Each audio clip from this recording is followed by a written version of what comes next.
जन्म मरण मिट जावे है सुरता, वो आनंद काया तेरी। सच कहूं ना झूठ रती बुरी, बात मान ले मेरी।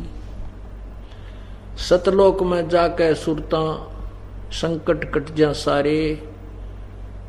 अलख लोक और अगम लोक के, यानी सतलोक में जाकर के फिर अलख अगम लोक को और सत अनामी को हम वहां जाकर के प्राप्त करेंगे। वहां अलग से वहां भक्ति, हम चाहेंगे ऊपर जाना तो वहां भक्ति करेंगे, नहीं तो सतलोक में। जैसे ही हम इस लोक ने छोड़कर राजी को ना, और ये तो छुट्टे भी का, तो वहां तो इतना आनंद हो जाएगा। वो आपकी इच्छा, आगे ऊपर चलना या ना चलना, सतलोक तक जाने के बाद कोई कष्ट नहीं है, फिर पुनर्जन्म नहीं है।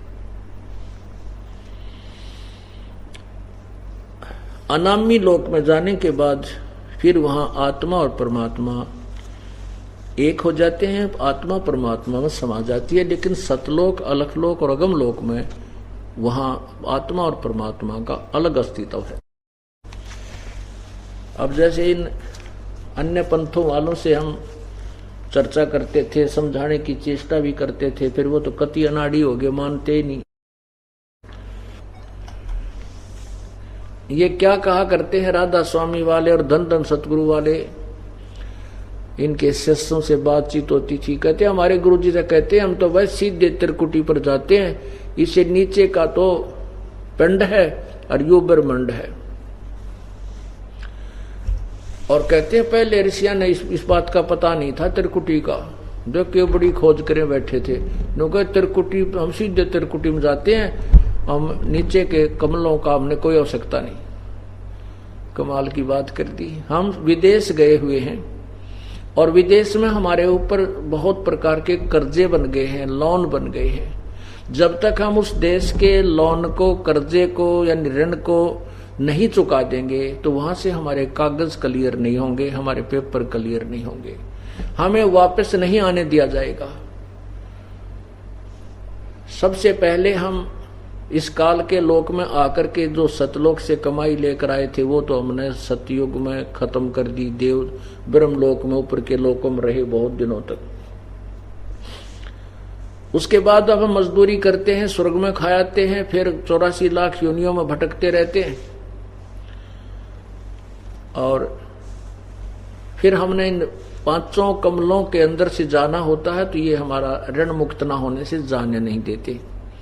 आपको जो प्रथम नाम दिए जाते हैं वो इन्हीं कमलों को खोलने के, ये ऋण मुक्त होने के दिए जाते हैं। और ये राधा स्वामी वाले, धन धन सतगुरु वाले महापुरुष कहते हैं हम तो सीधे त्रिकुटी में जाते हैं, हम नीचे में हमारा कोई लेन देन नहीं। ये तो बालक बुलाने वाली बात है। इन्होंने त्रिकुटी तो ऐसा मान रखा जैसे बरवाड़े का बस स्टैंड हो, पैदल चला जाओ जो पहुंच जा। अरे बालका का खेल बना रखा। इनके नाम देख लो, उस त्रिकुटी तक जाने वाले मंत्र भी कोई ना इनके पास। पता नहीं ऊट पटांग, कहीं की ईट कहीं का रोड़ा बनाकर कोई काल मूर्ति, सबद स्वरूपी राम सतपुरुष, ये घर की गडली। ये वही 2 मंत्र हैं, 2 अक्षर का नाम है, जिसमें एक ओम अक्षर है, दूसरा गुप्त। वैसे तो क्लियर भी हो चुका है। बाकी कहने का भाव यह है कि ये केवल इसकी वे ऑफ वर्शिप, पूजा की विधि, सिमरन की विधि केवल उपदेशी को बताई जाती है। और मर्यादा में रहकर आप भक्ति करोगे तो आप पार होगे, अन्यथा नाम लेकर भी रह जाते हैं।